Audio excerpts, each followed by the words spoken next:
Brothers and sisters, good morning. It is such a privilege to welcome you to the dedication of this historic site, formerly known as Harmony, Pennsylvania, now known as the Priesthood Restoration Site. We are broadcasting this event on the internet, so it can be enjoyed now and later. We recognize the presence of President Russell M. Nelson and his wife. He is the president of the Quorum of the 12 Apostles, and he presides at this event. I am Elder Stephen E. Snow of the 70, also church historian and recorder, and have been asked to conduct this meeting. We also wish to recognize a number of 70, both here on the stand and in the audience. We have Elder James J. Hamula, Elder Christoffel Golden, Elder Brent H. Nielsen, Elder Stephen B. Allen, Elder Mylon Kuntz, and Elder Mike Murray. All of the 70 and their wives are present too. Also on the stand with us is Bishop Gary E. Stevenson, the presiding bishop of the church, and his wife. Also pleased to have with us the two assistant church historians, Brother Richard Turley and Brother Reed Nielsen, who also is the managing director of the of the Church History Department. Elder Stephen B. Allen, one of our 70, is also managing director of the missionary department. Especially want to recognize Elder Marlon K. Jensen, who is now an emeritus 70, but it was the former church historian and his wife are on the stand. Elder Jensen played such an instrumental part in the beginning and the planning of this important project. We will commence this dedication program by singing hymn number 141, Jesus, the Very Thought of Thee. We're grateful for Sister Dawn Brock and Sister Eileen Angel, and after which the invocation will be offered by Elder Kyle B. Walker, the director here at the Priesthood Restoration Site Visitor Center.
Our Father in heaven,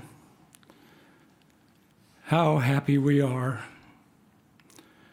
Our hearts are filled with joy, and we thank thee so much for thy guiding influence and inspiration to all those gifted and talented and special people who have contributed to the development of this, the Priesthood Restoration Site.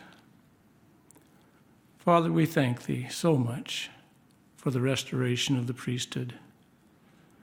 That priesthood which was restored here, that is still on the earth and blesses our lives, and is held in the hands of a living prophet today, to whom we adore and love, President Thomas S. Monson. We are grateful, Father, for the translation of the Book of Mormon, that it can stand as a companion to the Bible in teaching us all the truths that we need in order to return to thee as families and to be exalted in thy presence. We're grateful for the revelations that took place here at this priesthood site. And we, Father, are so grateful to have one of thy chosen ambassadors and special witnesses here with us today, President Russell M. Nelson.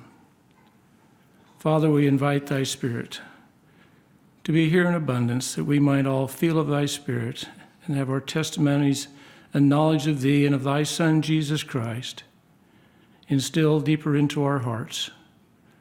For we are here mainly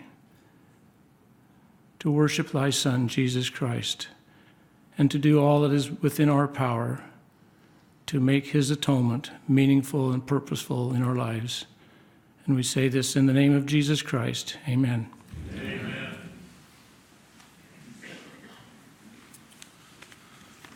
Brothers and sisters, the construction of this site was a complicated process, and we had the cooperation and help from many government agencies as we went through the permitting process. We're grateful to the local leaders here in the community who've helped us as we've moved forward on this visitor center.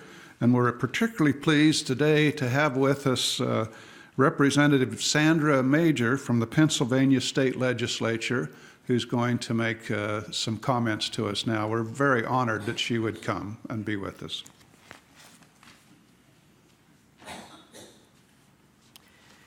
Good morning.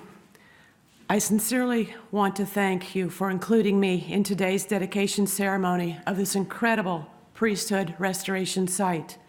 As a member of the Pennsylvania House of Representatives, I wish to applaud all those who were involved in the extensive restoration project. You did an amazing job.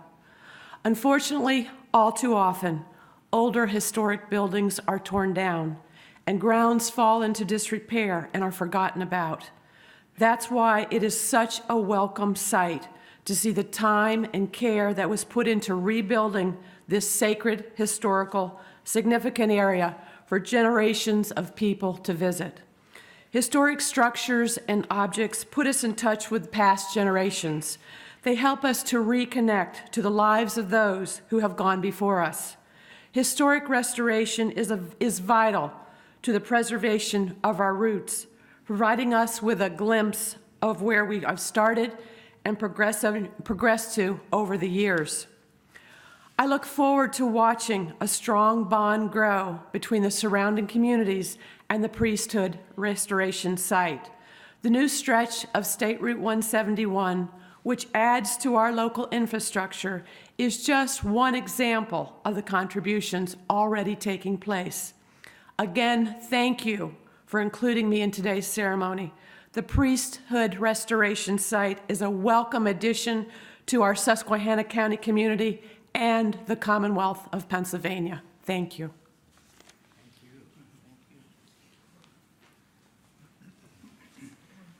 Thank you very much, Representative.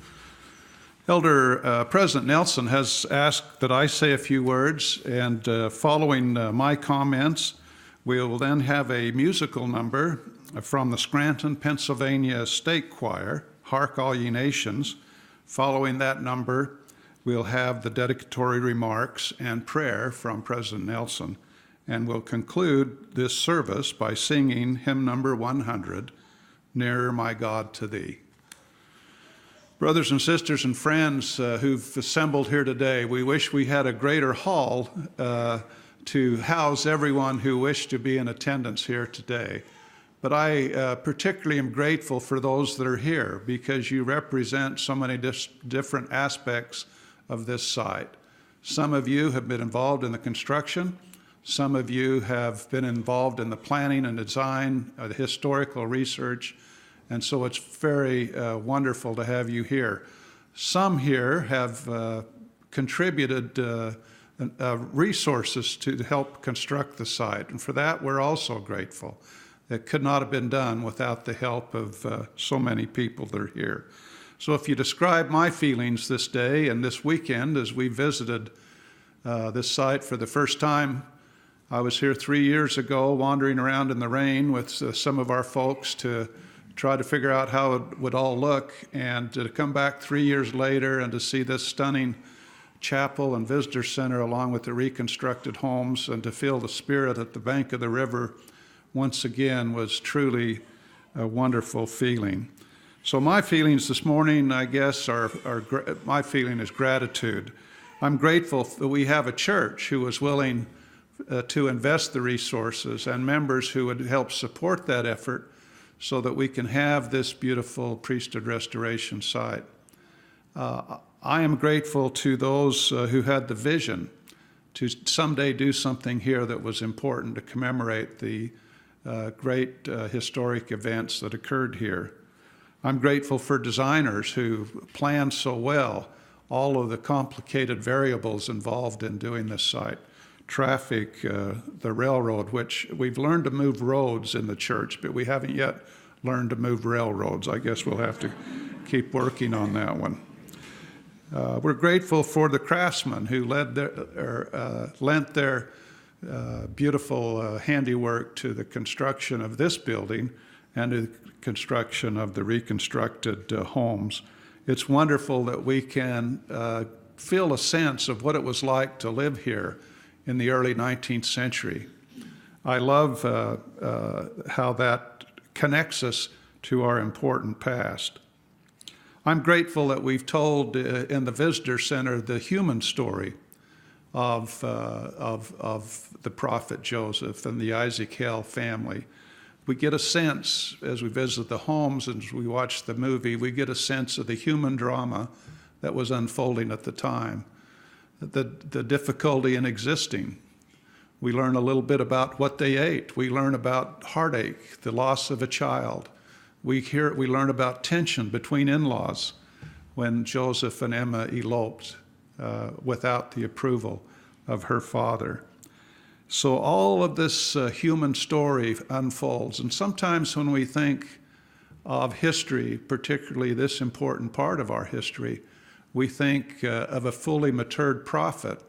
But he was learning and growing here. He was very young, in his early 20s, and dealing with a lot of persecution and trouble, a lot of responsibility that had been given him by the Lord and the angel Moroni to translate the Book of Mormon, and also was receiving revelations. I'm grateful for the 15 revelations that we now have in the Doctrine and Covenants that were received here. This was a great time of spiritual outpouring, and a time where our prophet Joseph was still in the process of restoring the gospel. Many members think that he walked out of the sacred grove in Palmyra with a bushel basket of handbooks, but that's really not the case. The church continued to grow and mature, as did the prophet, as revelations were received by him and subsequent prophets even unto today. I'm grateful for the wonderful priesthood revelation that occurred here. The appearance, again, of John the Baptist and later, near here, Peter, James, and John, to restore both the Aaronic and the Melchizedek priesthood. What a blessing to have that authority again, once on earth. This is, I believe this is a location where anyone can come and feel the quiet and the peace and also feel the Spirit. And I believe people can come here to learn about what life was like in that early time, how much it's changed since then, how long it took to get places, the difficulty in even feeding your family, the difficulty in treating sickness and medical issues and cures that we take for granted today, in that time cost people their lives. So not only can we learn about the great spiritual outpouring and manifestations and revelations, but we also learn the human story of suffering and sorrow and tension and reconciliation that occurred here, just as it did with every other family in this valley, along this river, and literally it is the human story that we all share. I'm particularly grateful today to have President Nelson here and Sister Nelson. What a wonderful opportunity to have a member of the 12 here, the president of the Quorum of the 12 Apostles, to dedicate this sacred site. A site, frankly, that we, as historians, have felt has been neglected long enough, and we're really grateful that everything now has come together and we have this beautiful site. As I drove up Friday and Thursday, and first felt just as we even drove into the parking lot and I looked at the beautiful statuary, I was really brought to tears by this place. And it means a great deal to us. And it will to generations of members of the church as they learn about the important things that happened here. So brothers and sisters, I'm grateful, and I'm grateful for this day, and I'm grateful that it's finally here and that we're able today to dedicate this beautiful site. I want you to know that God lives, that he loves us very much, that we're all brothers and sisters, and we need to take care of one another. We are literally all in the human family, and I'm grateful for a loving Heavenly Father. I'm grateful that he saw fit in those days, in the early part of the 19th century, to restore the priesthood authority that has blessed us through the many decades since that time, to perform miracles in his name and to lead the church. The priesthood authority and power is a wonderful blessing that began right here. I'm grateful for this church. I'm grateful for our Savior. I'm thankful that today we can celebrate this great moment in time. And I say this in the name of Jesus Christ. Amen. Amen.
while the choir is exiting, I'd like to express gratitude to them on behalf of all of us. And not only that, I love the opening song. I love the choir that's before me here. You were focusing where we need to focus. Jesus, the very thought of thee. And I'm looking forward to your closing hymn. Nearer, my God, to thee. And after you sing that closing hymn, Sister Beverly Walker will compliment us by offering the closing prayer. And I'd like to express special thanks to Sandra Major for being here and for all that you represent in the way of community support. Well, you are dear brothers and sisters, so I love you all. Thank you for being here. On this historic occasion, we're assembled here in Harmony, Pennsylvania. But if you look for it on the map, it won't be there. If it's a good map, you'll find Oakland Township. Can you fix that, Sister Major? As we consider the significance of the many sacred events that transpired here, we are truly inspired. The rural and remote place was the scene of transcendent translation, revelation, and restoration. And I know you and I both appreciate that we've just heard what we've heard from our church historian and recorder, Elder Stephen E. Snow. In addition, he's published an article for this month's edition of the Ensign magazine entitled Joseph Smith in Harmony. That article will be very helpful for any of you who would like to read more about the remarkable events that took place in the early days of the restoration of the church. The saga of harmony began with love. Here, young Joseph Smith Jr. fell in love with a beautiful maiden named Emma Hale. Emma was one of 9 children of Isaac and Elizabeth Hale.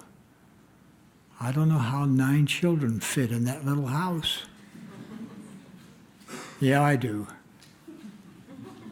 You squeeze in.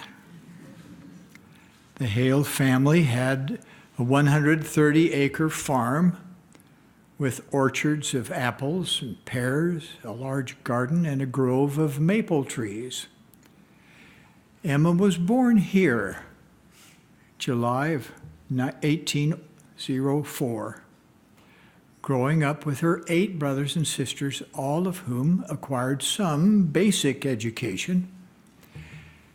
Emma was described by her family as, quote, a good horsewoman, and a canoe on the river was her plaything, close quote. She was described as, quote, a fair scholar for the common schools of the time, and a good singer, possessed of a fine voice. Her general intelligence and fearless integrity, united with her kindness of heart and splendid physical developments, commanded both admiration and respect, close quote from her contemporaries. Well, north of here, in nearby South Bainbridge, New York, lived a prominent resident named Josiah Stowell. Like many others in his day, Stowell made efforts to locate buried treasure. In late 1825, Joseph Smith Sr., his son Joseph Smith Jr., and others signed an agreement with Josiah Stowell to help him find a silver mine believed to be in this area. Stowell's crew boarded here on the farm of Isaac and Elizabeth Hale. So in addition to a big family in that little house, well, it was a large house for them, they had boarders who helped with their endeavors with the Hale family. Well, that circumstance provided opportunity for Joseph Smith Jr. to meet the attractive 21-year-old Emma Hale. After Josiah Stowell's attempts at finding buried treasure had failed, Joseph remained in the area as a farmhand on Stoll's property. Joseph frequently visited Emma, despite her father's objections. Isaac Hale initially viewed Joseph as a stranger who followed a business that he, Isaac, could not approve. In January 1827, Joseph and Emma were married, and they moved to Manchester, New York. There they lived on the family farm of Joseph's parents, Lucy Mack Smith and Joseph Smith Sr. The Smith family home in upstate New York was located not far from Hill Cumorah. There, on September 21st, 1823, the angel Moroni had first revealed to the young prophet the location of buried ancient golden plates. After 4 years of preparation, Joseph Smith received those plates from the angel Moroni on September 22nd, 1827.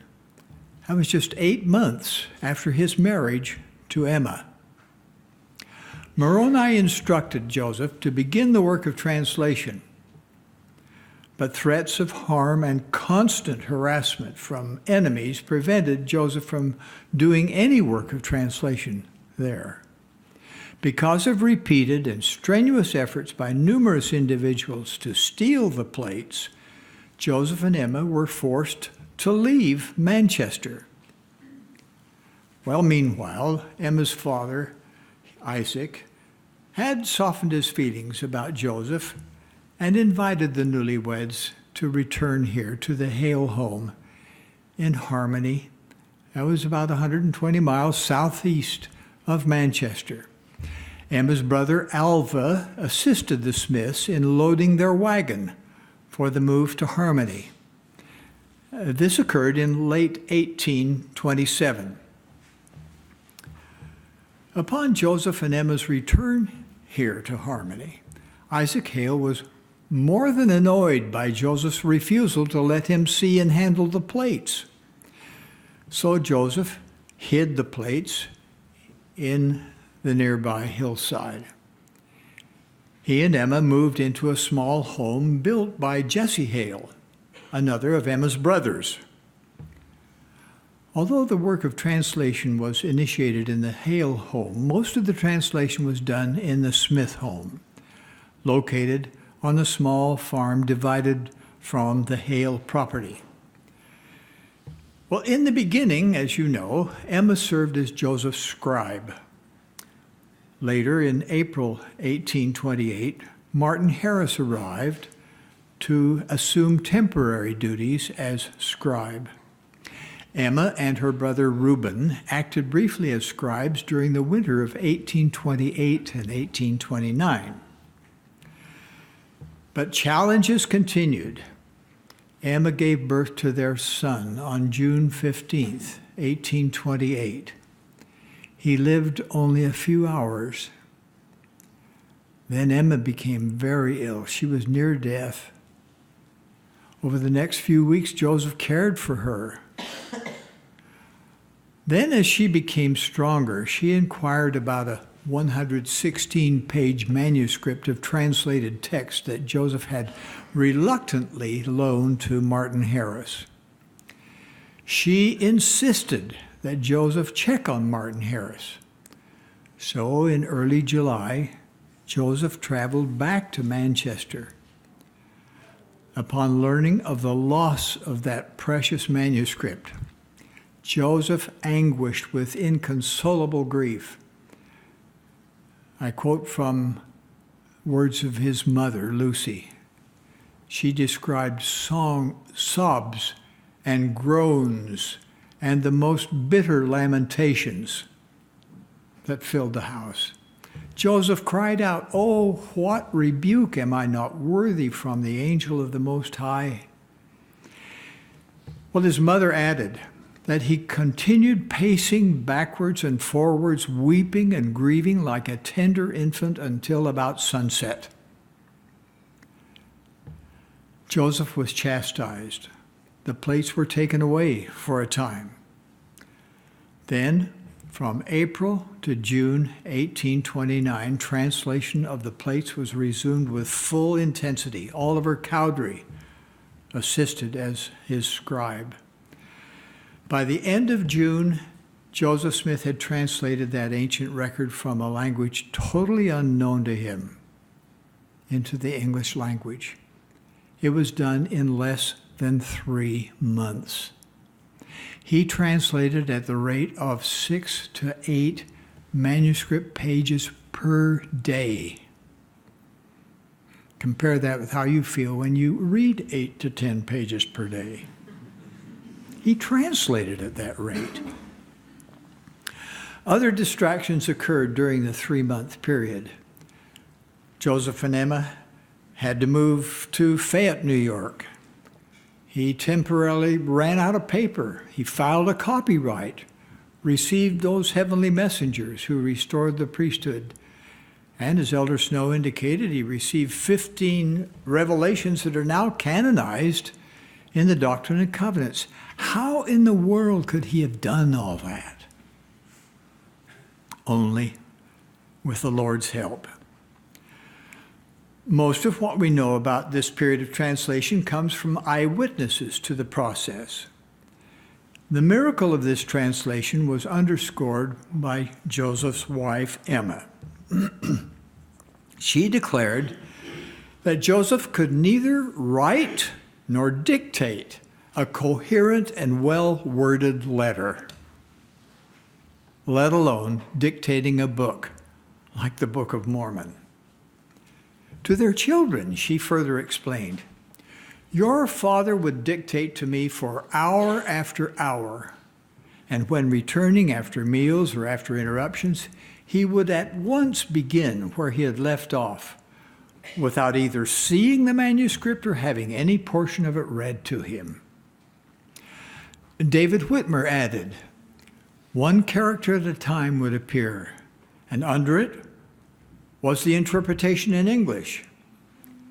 Brother Joseph would read off the English to Oliver Cowdery, who was the principal scribe, and when it was written down and repeated back to Brother Joseph to see if it was correct, then it would disappear, and another character with the interpretation would appear.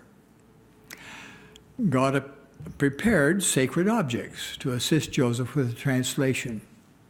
Interpreters, often referred to as the Urim and Thummim, were buried with the gold plates, described as a clear pair of stones bound together with metal rim. In 1829, Joseph used the interpreters and other seer stones in the translation process. This pattern is not without precedent, as such instruments have been used by prophets throughout scriptural history to translate texts and receive divine communications. In what was then called the preface to the Book of Mormon, Joseph explained, quote, "I would inform you that I translated by the gift and power of God," close quote. He later noted that it was not intended to tell the world all the particulars of the coming forth of the Book of Mormon. He also said that it was not expedient for him to relate these things. Though the precise mechanics are unknown to us, we know that it was a spiritual process. For us, here and now, individual faith and receiving a testimony of the Book of Mormon far outweigh any details of stories or descriptions of how the text was revealed to the prophet Joseph Smith. Well, now let us consider the remarkable reality of the restoration of the holy priesthood. We're here today to commemorate that restoration. While translating the Book of Mormon, Joseph and Oliver came across passages that prompted questions regarding baptism and the authority to administer in such ordinances. On May 15th, 1829, the two sought a secluded spot nearby. They approached the Lord in prayer with specific questions. Where were they when they importuned the Lord at that secluded spot? While long-held tradition placed them along the banks of the Susquehanna River, historical records now indicate that they retreated to a grove of sugar maple trees on the north end of the Hale Farm property. As the two men prayed, they heard the voice of the Redeemer speaking peace to them, while the veil was parted and the angel of God came down clothed with glory and delivered the anxiously looked-for message and the keys of the gospel of repentance. That heavenly messenger was John the Baptist, who had baptized the Lord himself in mortality. Now John came as a glorious resurrected personage. We learn about the keys and powers of the restored Aaronic priesthood in section 13 of the Doctrine and Covenants. John explained that he was acting under the direction of Peter, James, and John, Christ's ancient apostles, who held the keys of the higher priesthood. With the laying on of hands, the procedure used for administering priesthood ordinances from the time of Adam throughout all dispensations, even to our present day, John the Baptist bestowed priesthood authority upon Joseph Smith and Oliver Cowdery. Soon thereafter, true to John's word, the Melchizedek priesthood was restored by Christ's apostles, Peter, James, and John. Joseph and Oliver did not specify a date for that event, but it is believed to have happened soon after the restoration of the Aaronic priesthood. No doubt they were learning line upon line, perhaps not fully comprehending the nature of the priesthood and its divisions. We now know that the holy priesthood is without beginning of days, or not end of years. It didn't start in 1829. The location for the restoration of the Melchizedek priesthood was described by Joseph as being in the wilderness between Harmony, Susquehanna County, and Colesville, Broome County, on the Susquehanna River. In September 1830, Emma and Joseph left Harmony, moved to Fayette, New York. Even though they lived at Harmony for only a brief period, the experiences they had here were crucial to the restoration of the Lord's gospel. Harmony provided Joseph with spiritual solitude and protection, allowing him to focus on the translation of the Book of Mormon. Through this period, the Lord tutored Joseph in his divine role as prophet, seer, and revelator. Receiving the priesthood empowered Joseph Smith to function fully as the prophet of this last dispensation. Here he worked during a remarkable and formative season of translation, revelation, and restoration. How thankful we are for these historical events and for the supernal significance of revelation, scriptures, restoration of priesthood authority, and baptism, all of which unfolded here in this relatively remote but very sacred and serene location. God be thanked for all that has recently been restored here to enrich our memories, to ennoble our souls, and to energize our commitment to advance this great and glorious work of the Lord. We praise God, from whom all these blessings flow, to bless the lives of his children throughout the entire world. I testify that we are engaged in the work of Almighty God. He lives. Jesus is the Christ. His church has been restored to the earth to accomplish its divine destiny. He directs the affairs of the church through President Thomas S. Monson, whom we love and sustain with all our hearts. Of this I testify in the sacred name of Jesus Christ. Amen. Amen. Now, if you will bow your heads and join with me in prayer, I will offer the dedicatory prayer upon this historic and sacred site. Our dear Heavenly Father, on this sacred occasion we pause to thank Thee for our many blessings. Thou art our God, and we are Thy people. We thank Thee for life and all that sustains life. We thank Thee for this land of liberty, where we enjoy the freedom to worship in dignity and in faith. We thank Thee for patriots and prophets who have gone before us. Our lives are ennobled and enriched because of their efforts. Gratefully we thank Thee for Thy beloved Son, who gave His life that we could have the privilege of preparing for life eternal in Thy holy presence. We thank Thee for the gospel of Jesus Christ, with its ordinances and covenants that bless us and our families so abundantly. We thank Thee for Thy holy scriptures. We thank Thee for the prophet Joseph Smith, for the Book of Mormon, and for the restoration of the gospel of Jesus Christ in its fullness.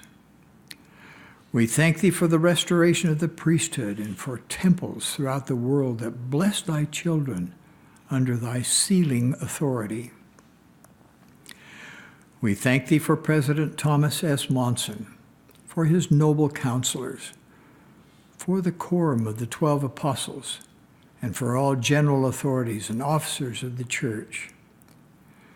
We thank Thee for our missionaries and members who strive to establish Thy righteousness among people throughout the world. We thank Thee for the restoration of this historic site here in Harmony, Pennsylvania, with its homes, statues, buildings, and grounds. We thank Thee for the tithes and offerings of saints across the world, whose donations have made this restoration possible. We thank Thee for the skills and artistry of craftsmen and women who actually did the work. Wilt Thou bless them and their families for their efforts. Now we are assembled to dedicate this historic site unto Thee, invoking the keys of the holy apostleship vested in me, and as authorized by the First Presidency and the Quorum of the 12 Apostles. I dedicate this place as the priesthood restoration site of the Church of Jesus Christ of Latter-day Saints. I dedicate it unto Thee and Thy beloved Son, Jesus Christ. I dedicate it for Thy holy purposes. I dedicate it as a place of faith, a place of prayer, a place of learning, a place of glory, indeed, a place of holiness. I dedicate the combined visitor center and meeting house, where Thy sons and daughters may worship and learn of Thee and Thy beloved Son. I dedicate its commemorative statuary and sculptures, that they may kindle grateful memories of the resurrection and restoration. I dedicate the reconstructed Joseph and Emma Smith home, where much of the translation of the Book of Mormon was originally done. I dedicate the reconstructed home of Isaac and Elizabeth Hale, where their daughter Emma once spent the days of her childhood and youth, and where Joseph Smith had once lived with Emma. There the prophet Joseph Smith began translating characters from the golden plates. There he began to exercise his spiritual gifts and perform his prophetic ministry. I dedicate the furnishings, infrastructure, appliances, electrical and plumbing constituents, gardens, grounds, and other complements for these buildings.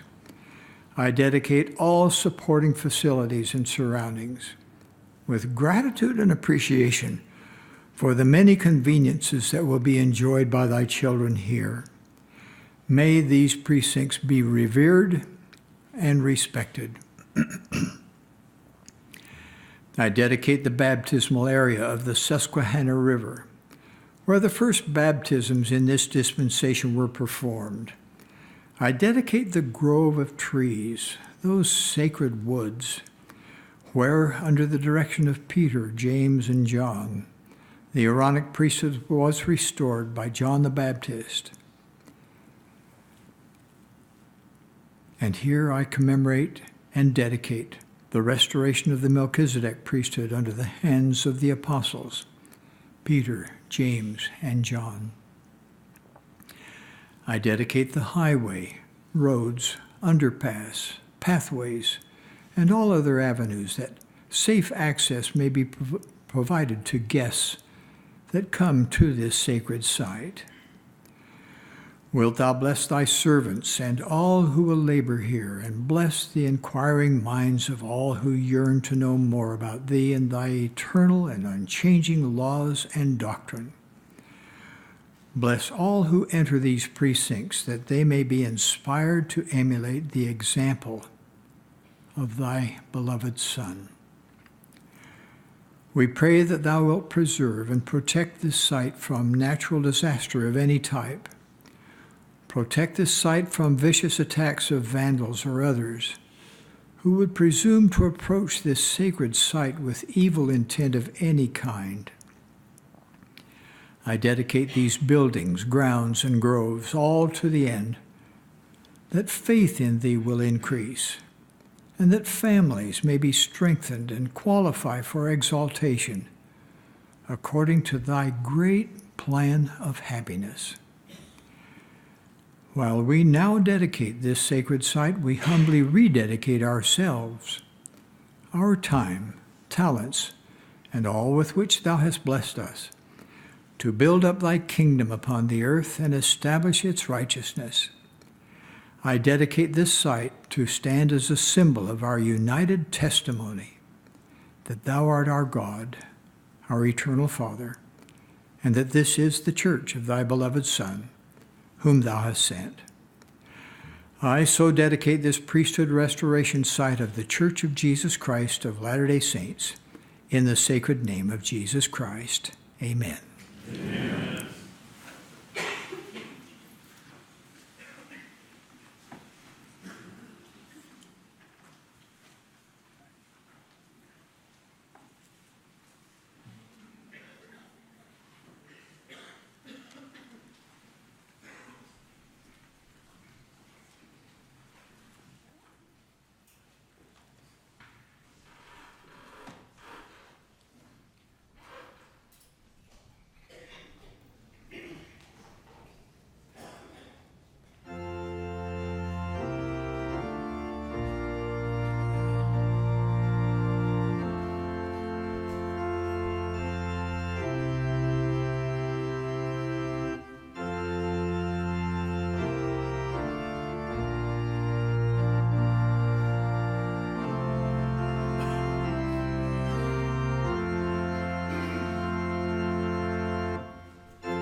Dear Father, our eyes are full of tears this day for what we have witnessed here. Our hearts are full of love and gratitude unto Thee and unto President Nelson for the beautiful dedicatory prayer that he blessed us all with. Please bless our prophet Thomas S. Monson, that he knows all is well at this priesthood restoration site. We're so very grateful, Father, for Joseph and for Emma and for the beautiful relationship that they had, for the restoration of the priesthood, for the translation and the revelations that were given here. We're thankful for all of the missionaries over the word, Father, that invite people to come unto Christ. We're thankful for our missionaries who are serving here and for their spirits and for their testimonies that go forth to all people who come to this site. And Father, may everyone be blessed this day and forever, that they too might have their personal witness that these events did take place here, and the gospel of Jesus Christ rolls forth in these latter days. Father, we love Thee, and we say these things humbly in the name of Thy Son, Jesus Christ. Amen.